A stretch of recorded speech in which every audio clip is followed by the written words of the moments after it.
Leer te da más. Con Paulo Cosín.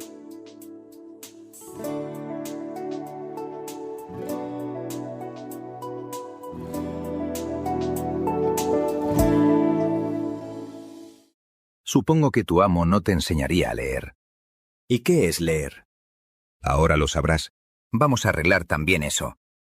Volví a tocar con 2 dedos su frente y sus ojos, y dándole el ejemplar de Robinson dije: «Tole et lege. Aquí lo tienes. Lee». Tomó el libro entre sus manos y leyó.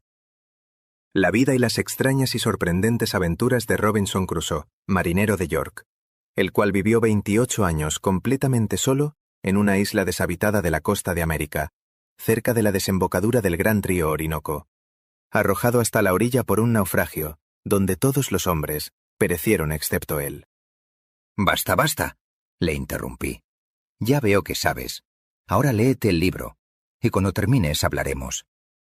Toda la tarde estuvo leyendo Viernes su historia y la de su amo. Cobró tanta afición a la lectura que lo tuve no menos de 4 semanas en mi casa, al cabo de las cuales había consumido un centenar de velas y había leído toda mi biblioteca. Tras haber devorado todos los libros, volvió a leer Robinson. Luego me miró con cierto desconsuelo y dijo: «Ahora entiendo. Vos, o él, o los dos, me habéis abandonado». Ojalá yo pudiera, así de fácil, diciendo tole et lege, contagiarte el gusto por leer, pero esto solo funciona si lo descubres tú mismo. Con leer te da más, únicamente procuro mostrártelo. Esto es lo que le dice Daniel Defoe, el autor del libro Robinson Crusoe, a Viernes. Pero antes de continuar con el desarrollo de esta conversación, que es bien interesante, voy a contarte algunas anécdotas y reflexiones importantes acerca de este personaje. Probablemente conozcas parte de su historia. Robinson Crusoe fue un náufrago que vivió durante 28 años en una isla deshabitada a la que puso por nombre Desesperación. Eso ya te da una idea de cómo se sentía. Durante todo ese tiempo, Robinson se plantea reflexiones profundas y dilemas morales. Era muy joven cuando decidió salir de la comodidad y ventajas de su hogar porque quería cumplir su único anhelo, que era navegar.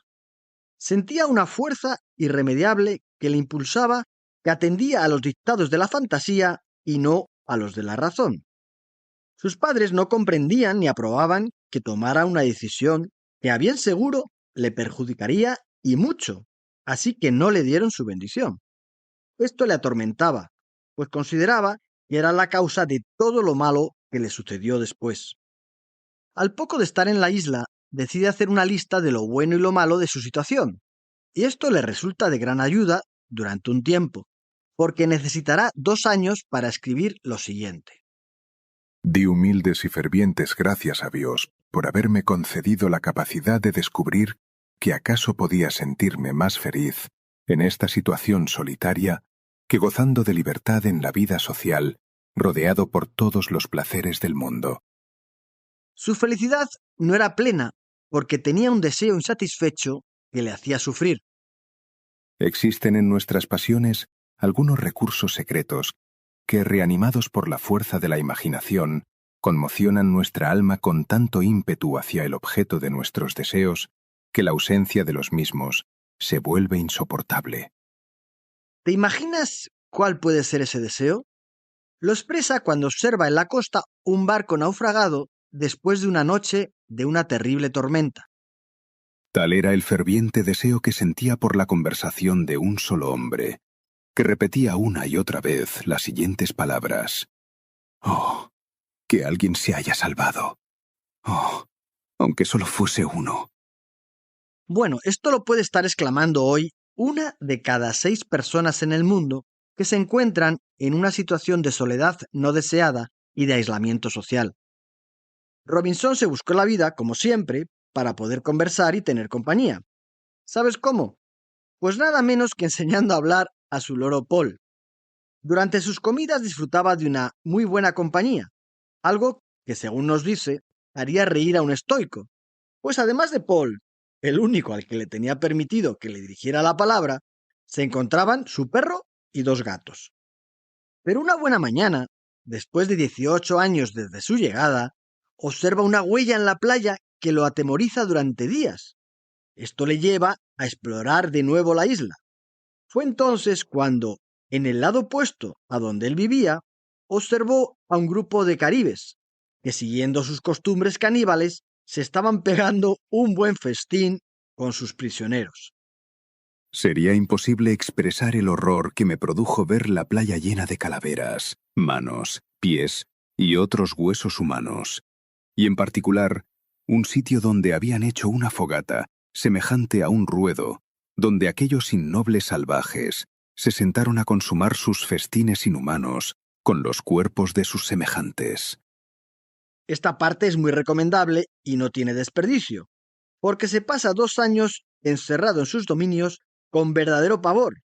Más tarde, siente deseos de venganza y planea acabar con ellos, y se pregunta si debe o no llevar a término su decisión.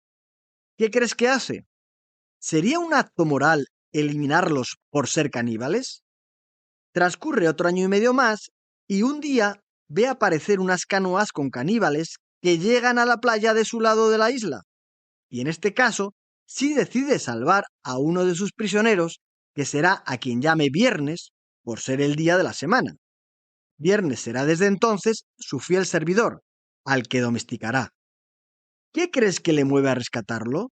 ¿Robinson piensa que está realizando algún acto moral? El sociólogo francés Émile Durkheim impartió un curso sobre la educación moral en Burdeos en 1894 y luego en París en 1902. De este curso resultó publicado un libro cuyo título es La educación moral, y es uno de los libros más importantes para mí del catálogo de Ediciones Morata. ¿Te has planteado alguna vez si la moral es algo que se aprende? Al grumetillo que se alista en un barco pirata, bien que lo instruyen en la moral particular de estos bandidos, o más le vale que haga por enterarse si quiere sobrevivir. Durkheim explica que los moralistas distinguen, por un lado el bien y por otro el deber, y explica que se atascan encontrando qué va primero. Yo digo que es como el huevo o la gallina. Él nos aclara que bien y deber no son opuestos ni excluyentes, sino que son parte de una misma unidad. Así, lo que debamos hacer debería ser bueno, y hacer el bien tendría que ser algo que, desde el punto de vista de moral, deberíamos hacer. Si nuestros actos están movidos solo por uno de ellos, corremos el riesgo de priorizarlo, eliminando el otro. ¿Recuerdas el dilema de Hack? Así que esto de la moral es más complicado de lo que parece. Volviendo a la conversación con la que comenzamos, Daniel Defoe nos relata que se encontró con Viernes un día que paseaba por una calle londinense en 1719. Habían pasado solo unos meses desde la publicación de su libro. Le invita a entrar a la librería de William Taylor, quien se alegra de verle y aprovecha la ocasión para reportarle que ya lleva más de 80.000 ejemplares vendidos. ¡Ah! No está nada mal, con solo unos meses. Viernes, claro, como es el personaje imaginario de Defoe, era invisible para el librero, pero para su autor sigue vivo, pues, aunque el libro ha concluido, al siervo de Robinson Crusoe le quedan todavía preguntas por resolver.